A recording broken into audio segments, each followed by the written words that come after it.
Good morning to all of you my dear students. आज आपको chapter number 6 का exercise 6.2 पढ़ना है। ठीक है, आगे जो भी पढ़ा चुके एक्सरसाइज पढ़नी है।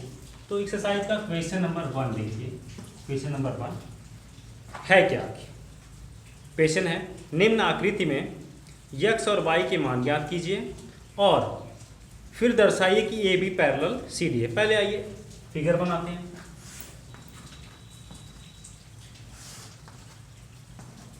ये है ए बी,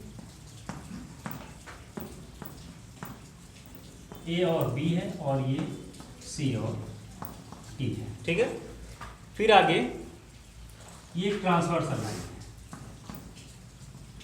ये ट्रांसवर्सल लाइन एल है, और ये जो एंगल बन रहा है ये दिया हुआ है, ये 50 डिग्री है, और फिर यहाँ पे x दिया हुआ है, और फिर यहाँ पे 130 डिग्री दिया हुआ है, और ये y दिया हुआ है।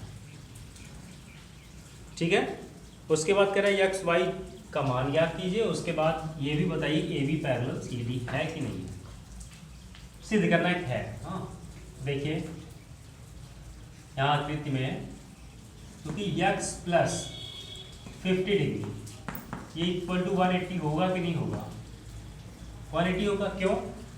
रैखिक युग्म। ठीक है, तो ये LP शॉर्ट में लिख दे रहे हैं, लीनियर पेयर, रैखिक युग्म। यहाँ से x की वैल्यू आप निकाल लीजिए।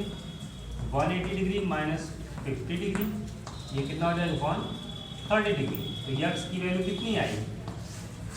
130 हो गई। फिर उसके बाद y की वैल्यू देख लीजिए। y equal to 130 degree. क्यों? Vertically opposite angle. ठीक है, तो अब देखिए ये यहाँ से, ये तो x और y की वैल्यू आ गई। ठीक है, तो यहाँ से संगत कोण बराबर कर दीजिए। जब संगत कोण बराबर हो जाएंगे तो ये रेखाएं भी समांतर हो जाएंगी। तो चूंकि देखिए x इक्वल टू भी 130 डिग्री है, इसका मान भी 130 डिग्री आया है, और फिर इसका मान 130 दिया हुआ है। इसका मतलब करेस्पॉन्डिंग एंगल जो है वो इक्वल है। तो चूंकि x इक्वल टू 130 डिग्री, ठीक है, क्योंकि संगत कोण क्या है? समान है, इसलिए A B parallel C D. ठीक है, संगत कोण बराबर है, इसलिए ए बी पैरेलल क्या हुआ? सी डी हो गया, प्रूव। ठीक है,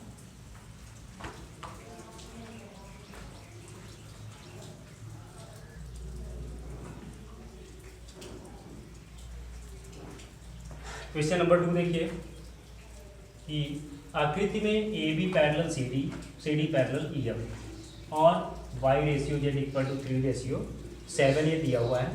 तो यक्स की वैल्यू निकालने के लिए बोल रहा है। यक्स की वैल्यू आप निकालिए।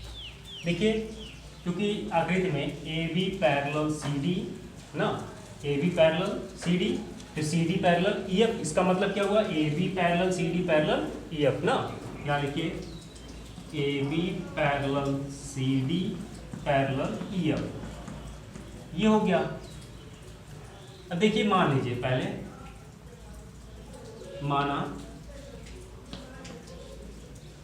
माना क्या यहाँ से, क्योंकि y ratio Z equal to क्या दिया हुआ है? 3:7। मान लीजिए कि y इक्वल टू 3a है और z इक्वल टू 7a। ठीक है, फिर देखिए क्योंकि A B parallel E F है, इसलिए x और z सम अंतःकांतर कोण के लिए बराबर होंगे। क्योंकि A B parallel E F, इसलिए यह angle x equal to angle z। क्यों? Alternate interior angle alternate interior मतलब अंत एकांतर कोण, ये बराबर हो गए। तो यक्स इक्वल टू कितना हुआ, जेड की वजह वैल्यू कितनी है 7a है, ठीक है। अब देखिए क्योंकि x plus y equal to कितना होगा 180 डिग्री, क्यों? क्योंकि यदि दो समांतर रेखाओं को एक तिर्यक रेखा काटे तो तिर्यक रेखा के एक ही ओर के अंतः कोणों का योग 180 अंश होता है, ठीक है। तो यहाँ से हम angle x plus angle y equal to 180 degree, क्यों? यदि दो समांतर रेखाओं को एक तिर्यक रेखा काटे तो तिर्यक रेखा के एक ही ओर के अंतः कोणों का योग 180 अंश होता है। यक्स की वैल्यू कितनी है 7a प्लस वाई की value 3a equal to 180 degree. यहाँ 10a इक्वल टू 180, तो यहाँ इसको कट कर दीजिए, 18 जा a इक्वल टू कितना आया 18 डिग्री। तो किसकी वैल्यू पूछ रहा है, यक्स की ना, तो यक्स इक्वल टू कितना 7 है, 7 इंटू 18, तो 18 7 जा 126, तो यहां से यक्स की वैल्यू हो गई। नोट कर लीजिए इसको, ठीक है।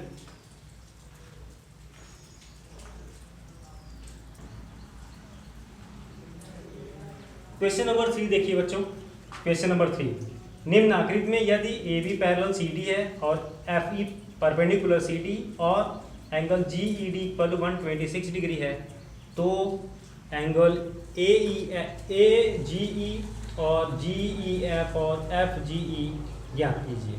आइए देखिए कौन कौन सा ज्ञात करने के लिए बोल रहा था, वो लिख लीजिए। एंगल ए जी ई बराबर कितना, क्वेश्चन मार्क, फिर एंगल जी ई एफ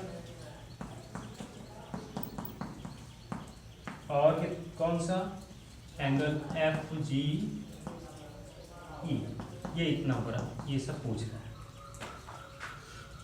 तो चलिए देखिए दिया क्या है, आकृति में A B parallel C D है और एफ ई जो है एफ ई, ये जो ए बी है पूरा इसके पैरेलल है और फिर एफ ई जो है वो परपेंडिकुलर है।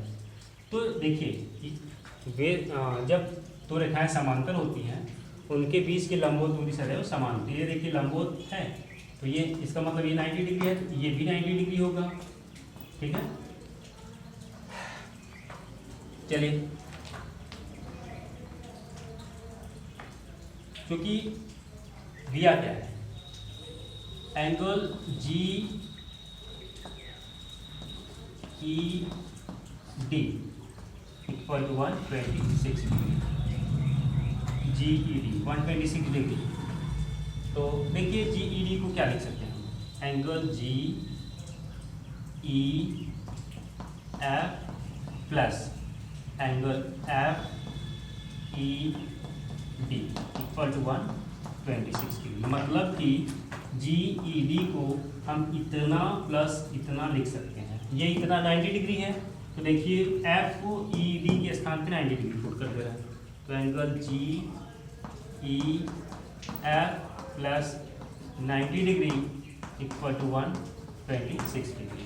तो एंगल ये ट्रांसफर कर दीजिए, G E F equal to 126 minus 90 degree, तो ये आ जाएगा कितना 36 डिग्री। ये एंगल जी ई एफ पहला वाला, दूसरा जी ई एफ ये वाला हो गया, कितना आया 36। अब आगे क्या पूछ रहा है कि ए जी ई, देखिए चूंकि एंगल ए जी ई, ये एंगल ए जी ई देखिए त्रिभुज ई एफ जी का बहिष्कोण है, ठीक है। क्योंकि एंगल ए जी ई त्रिभुज ई एफ जी का बहिष्कोण है,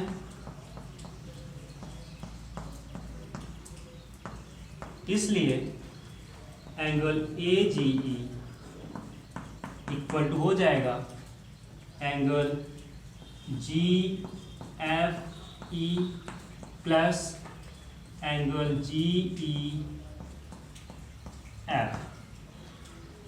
ठीक है।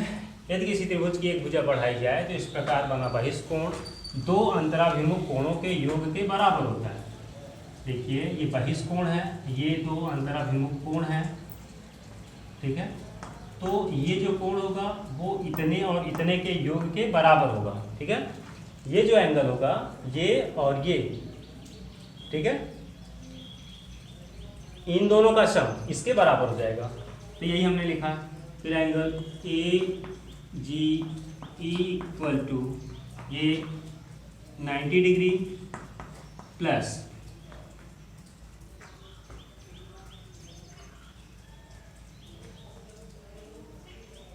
90 degree plus 36 degree equal to 126 degree. वैसे भी एक शॉर्ट कट देखिए, ये दोनों समांतर ही है, ये इतना पूरा बराबर ये इतना हो जाएगा कि नहीं? क्यों? अंतर का अंतर करें, कुछ नहीं करना है। या और करके लिखिए angle A G E equal to angle G E D. क्यों? ये लिख दीजिए 126 degree by alternative degree angle. ये शॉर्ट में हो गया, डायरेक्ट अगर चाहे आप तो ये ऐसे लिख सकते हैं, ये इतने की ज़रूरत ही नहीं है, ये इतना छोड़ सकते हैं। आगे देखिए क्या पूछ रहा है, ये वाला एंगल पूछ रहा है। अब देखिए त्रिभुज जी ई एफ में तीनों कोणों को जोड़ लीजिए, तो ये कितना है? 36 है। तो देखिए angle E G F plus direct कर रहे हैं 90 degree plus 36 degree equal to 180 degree. ठीक है। तो angle E G F equal to 180 degree minus 126 degree. तो ये घटा दीजिए, 10 में से 6 जाएगा 4, यहाँ पे 7, 7 में से 2 जाएगा 5, 1 में से 1, 6, 54 डिग्री। तो ये कितना आया? Angle E G F equal to 54। ये देखिए ये सब मान आ गए। ठीक है।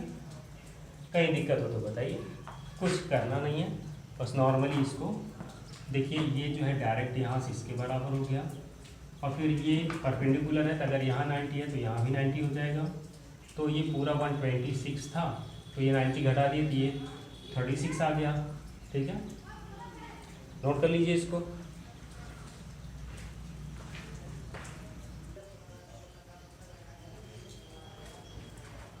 क्वेश्चन नंबर 4 देखिए, आकृति में P Q parallel S T. देखिए ये जो पी क्यू है वो पैरेलल किसके? एस टी के है, और यहाँ से एंगल जो क्यू है P Q are mean 110 degree दिया हुआ है, और उसके बाद एंगल आर एस टी जो है वो 130 डिग्री दिया हुआ है। कह रहा है कि क्यू आर एस बताइए, ये क्यू आर एस कितना है? तो देखिए आप चूंकि ये और ये पैरेलल है, तो इन्हीं के पैरेलल एक ऐसे लाइन खींच दीजिए। ये है मान लीजिए ए और ये बी। क्या किया?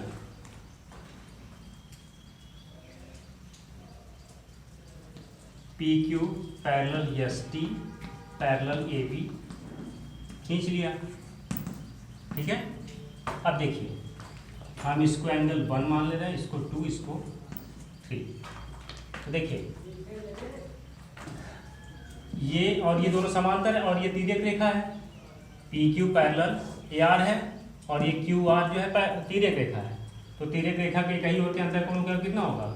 180 degree. Angle 1 plus Q, angle 1 plus angle P Q R equal to 180 degree. ठीक है। क्योंकि ये दो समांतर रेखाओं को तिर्यक रेखा काटे, तिर्यक रेखा के कहीं और के अंतर कोणों का योग कितना होता है? 180 अंश। तो एंगल 1 नहीं पता हमको, प्लस ये 110 डिग्री इक्वल टू 180 डिग्री। तो angle 1 equal to 180 minus 110 degree. तो एंगल 1 इक्वल टू कितना है 70 डिग्री, ठीक है।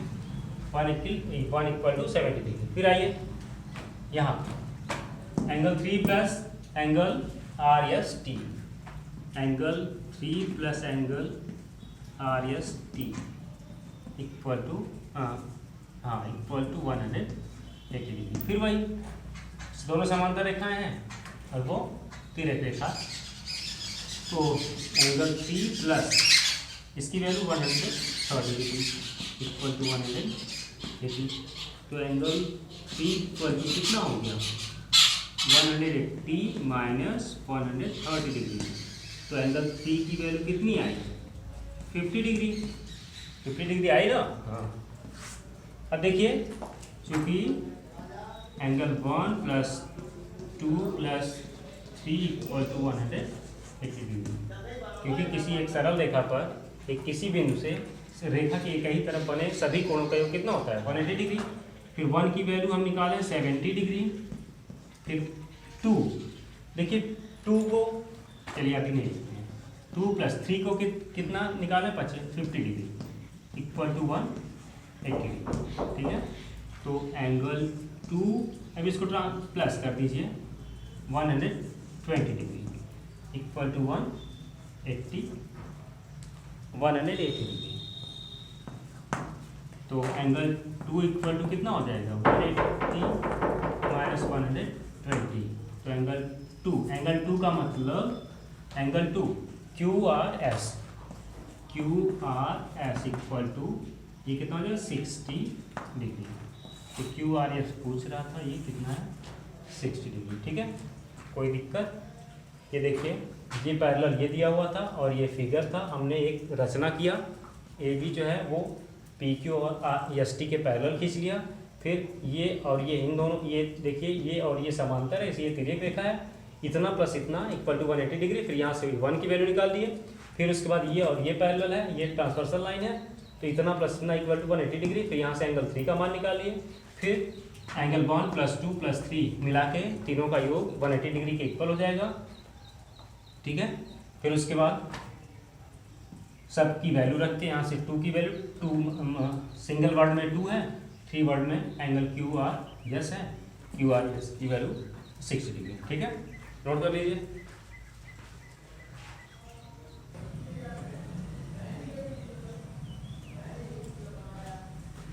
क्वेश्चन नंबर 5 देखिए, निम्न आकृति में यदि AB पैरेलल CD, यहाँ पे देखिए AB पैरेलल CD और angle APQ equal to 50 degree, angle PRD equal to 127 degree. आकृति आपकी क्या है, यहाँ से AB पैरेलल CD है और ये इसमें आकृति PQR बनी हुई है और ये वैल्यू 50 डिग्री और यहाँ पे Y है और यहाँ पे X है और ये एंगल PRD जो है वो 127 डिग्री है।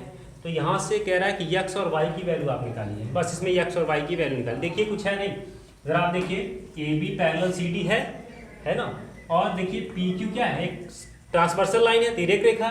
तो यहाँ x जो है डायरेक्ट बराबर हो जाएगा y alternate interior angle x equal to 50 degree.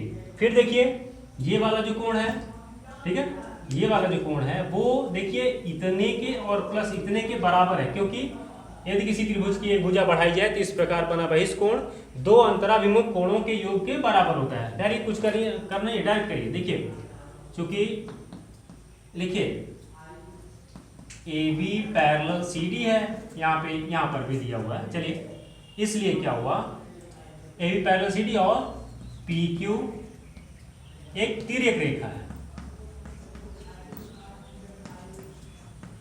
ठीक है, ये रेखा है तो ये इसलिए x इक्वल टू 50 डिग्री, क्यों, अल्टरनेट इंटीरियर एंगल, ठीक है, x की वैल्यू आ गई। फिर देखिए चूंकि लिखिए एंगल PRD त्रिभुज PQR का बहिष्कोण है,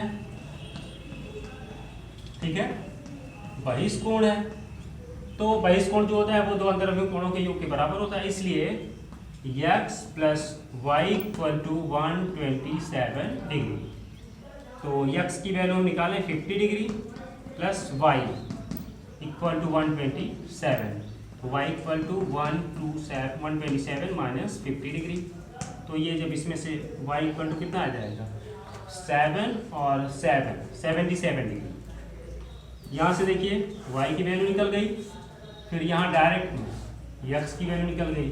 ठीक है, तो बस कुछ है नहीं, वैल्यू दिया हुआ था, बस यहाँ से ये इसके बराबर होगा, बाई अल्टरनेटिव धीरे रहेगा, और इतना प्लस इतना बराबर होगा इतने के बहिष् कोण की वजह से। तो यहाँ से हम इसका योग बराबर इस कर दिए, तो यहाँ से y की वैल्यू निकाल लिए। अब इसको नोट कर लीजिए। अगला देखिए,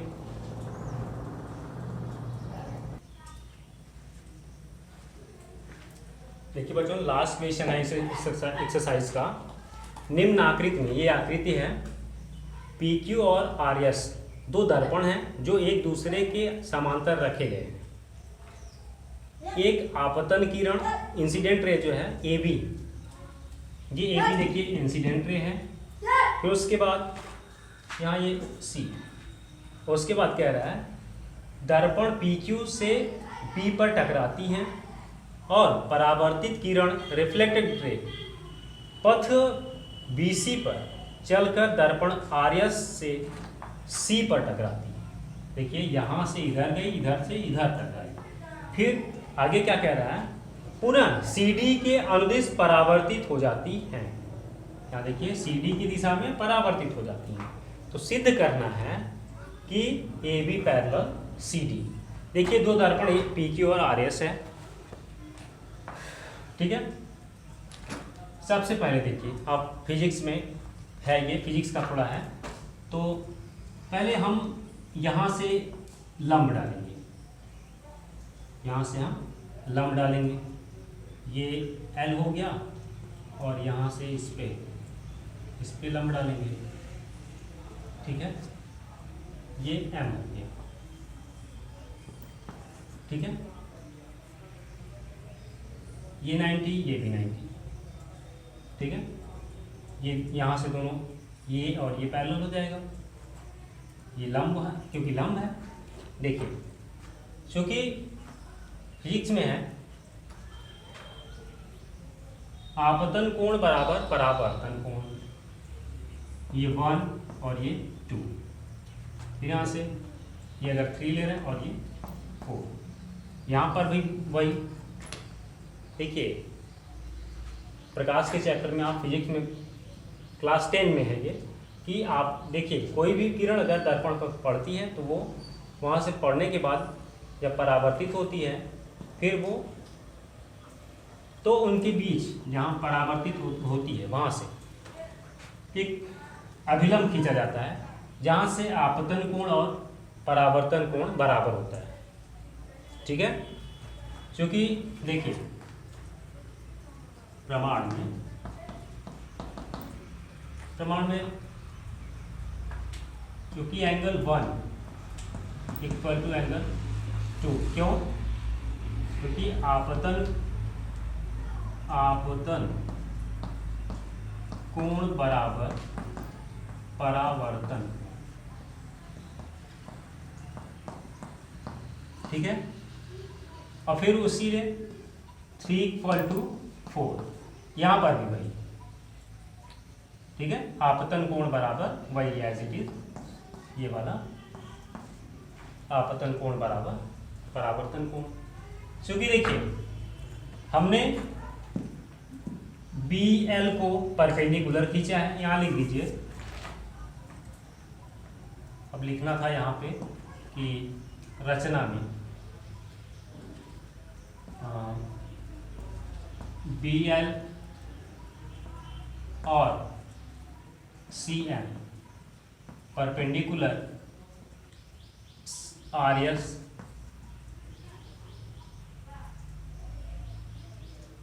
देखिए BL जो है वो RS के परपेंडिकुलर, यहाँ देख लीजिए BL परपेंडिकुलर RS और CM परपेंडिकुलर PQ खींचा। ठीक है, पहले लिखना चाहिए था, हमने बाद में लिखा, चलिए कोई दिक्कत नहीं है। अब यहाँ से देखिए जब देखिए ये और ये पैरेलल होगा, क्योंकि ये परपेंडिकुलर डिस्टेंस जो होता है वो क्या होता है, सेम होता है। तो चूंकि जो BL है वो पैरेलल है वो CM के, ठीक है। और इसलिए जो BC है, BC एक तिर्यक रेखा है,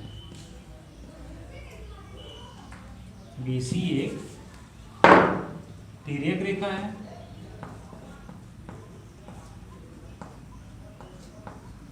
ठीक है। तो जब इसलिए क्या हुआ, एंगल 2 जो है वो एंगल 3 के बराबर होगा। क्यों? अल्टरनेट इंटीरियर एंगल, क्योंकि ये पैरेलल इसके और ये कोण इसके बराबर होगा।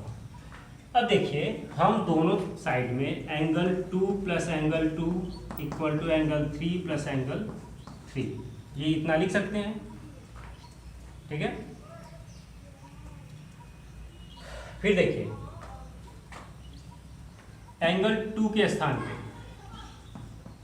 1 लिख दे रहे हैं यहां से, एंगल 3 प्लस 3 के स्थान पे एंगल 4 लिख दे रहे हैं। देखिए 1 प्लस 2 मिला के हो जाएगा angle ABC, angle ABC equal to यहाँ पे हो जाएगा BCD, 3 और 4 मिला के एंगल BCD। अब देखिए चूंकि जो अंतःएकांतर कोण है, एकांतर कोण है, ठीक है। तो देखिए जब दो समांतर रेखाओं को तिर्यक रेखा काटती है तो अंतःएकांतर कोण आपस में समान होते हैं। इसका मतलब जब देखिए अंतःएकांतर कोण बराबर है तो इसका मतलब AB पैरेलल क्या है, CD के, ठीक है। पता लिख दीजिए, जब अंतःएकांतर कोण बराबर हैं तो रेखाएं समांतर होंगी, इसलिए AB पैरेलल CD 2, ठीक है। ये देखिए ये एंगल 1 इक्वल टू 2 और 3 इक्वल टू 4 इसलिए हुआ कि आपतन कोण बराबर परावर्तन कोण होता है। ये फिजिक्स का है, ये होता ही है और कुछ हमने किया नहीं है। और यहाँ से BL जो है परपेंडिकुलर खींचा है और CM भी परपेंडिकुलर खींचा है। तो देखिए जब परपेंडिकुलर खींचा है तो हर जगह 90 डिग्री ही होगा, ठीक है।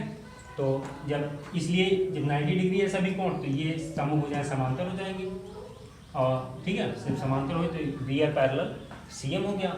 और फिर यहाँ से इसको हमने सॉल्व कर दिया, ठीक है। ये एक्सरसाइज समाप्त हुई। आज के लिए बस इतना ही। Thank you.